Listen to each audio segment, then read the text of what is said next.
Greetings, beloved of all that is. Thank you for bringing us here at this moment and investing our spirits with great encouragement, action, and wisdom.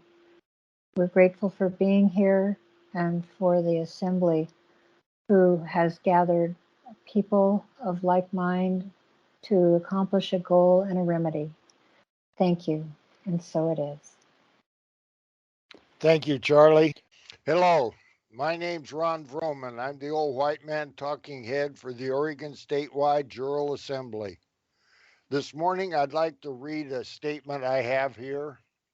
I'm going to try and look at the camera more. I was told that I look at what I'm reading and don't have eye contact with the camera enough. So I'll do better. Does anyone see this differently?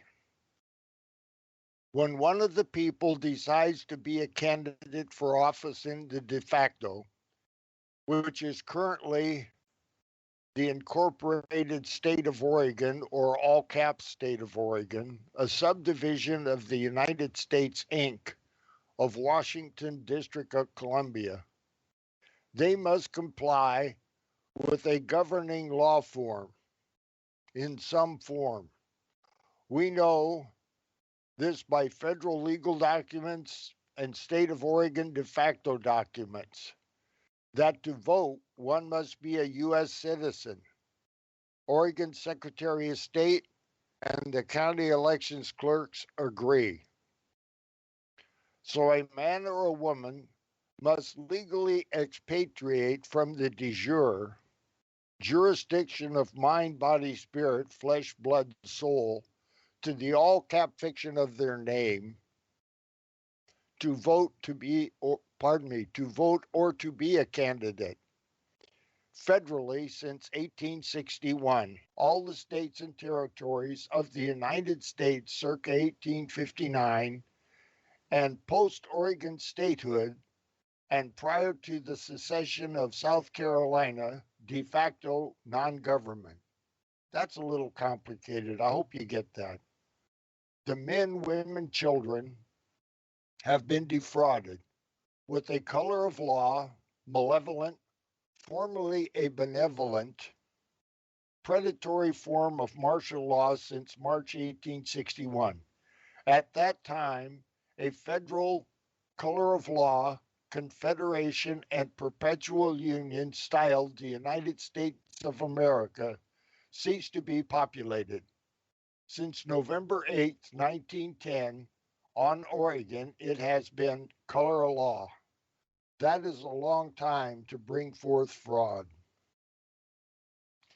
The only known solution to martial law, Lieber Code, and FEMA is ex parte Milligan. When applied through a civilian court of record that has nullified martial law, Lieber Code, FEMA, as we have on Oregon, a jural assembly starts it. However, only sheriffs may be constitutional offers in the de jure and in the de facto concurrently, but not at the same time. It is a lawful and legal responsibility at the same time, but only when acting in separate jurisdictions in the moment. So, how does a member of the people that expatriate to the de facto to campaign for a political office in the de facto that wins the election function in their criminal subterfuge of color of law de facto? Sheriff Pat Garrett has it dead wrong. You may not lawfully or legally treat everyone the same. Lawfully or legally, there are different jurisdictions.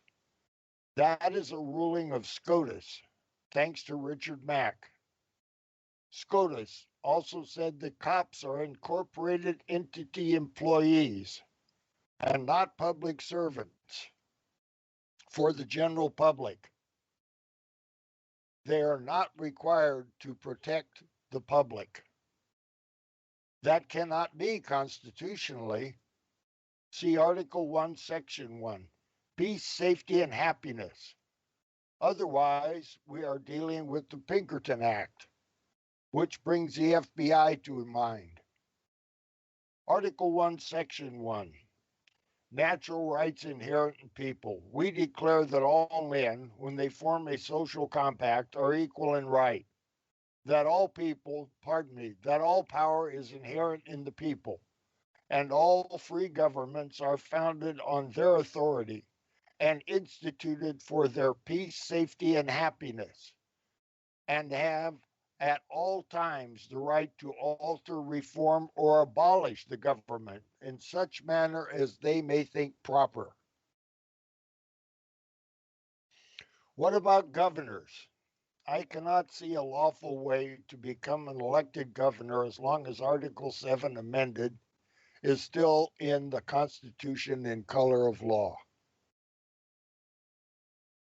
What about U.S. senators and U.S. representatives to the House?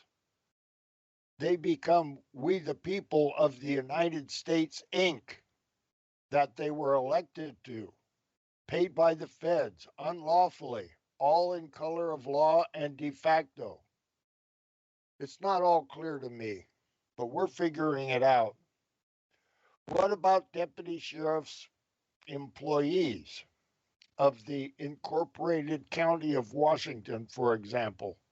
Oregon County sheriffs are elected sheriffs with a SCOTUS ruling that must be honored in the de facto state of Oregon and its subdivisions, such as counties and municipalities.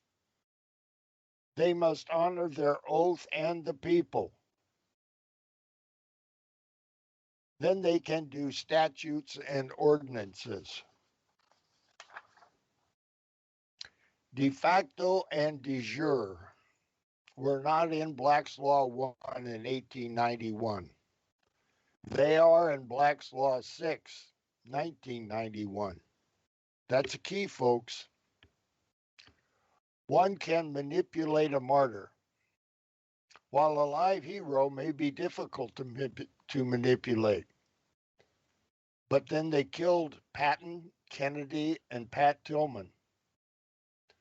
Just saying fraud vitiates all contracts, partially or completely.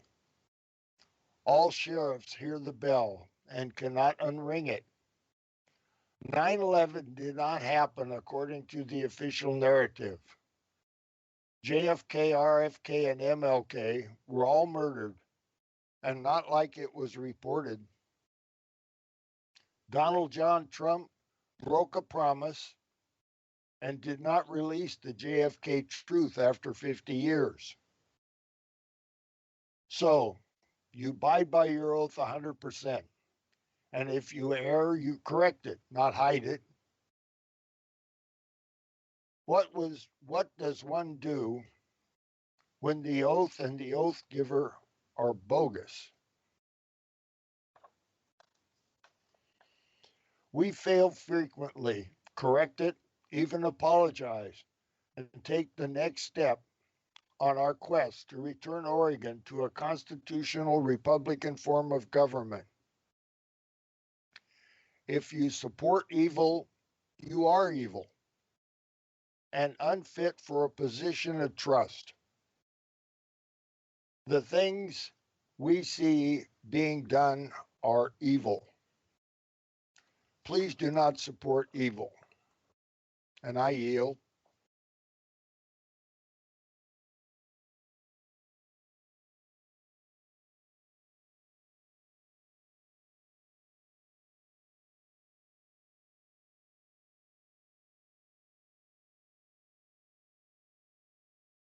They do not want to let go of this.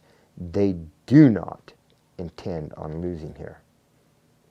And we do not intend giving it back to them. And then the bullets started flying. Then he jumps out of the car. And he's got both his hands up. And he got out of the car, and he had his hands in the air. He's like, just shoot me then. This is what you want, to shoot me. And they did. They shot him dead. With his hands in the air, and I saw it. I swear to God. He was just walking with his hands in the air. And they shot him. And they shot him dead, and then after he was down on the ground, shot him 3 more times.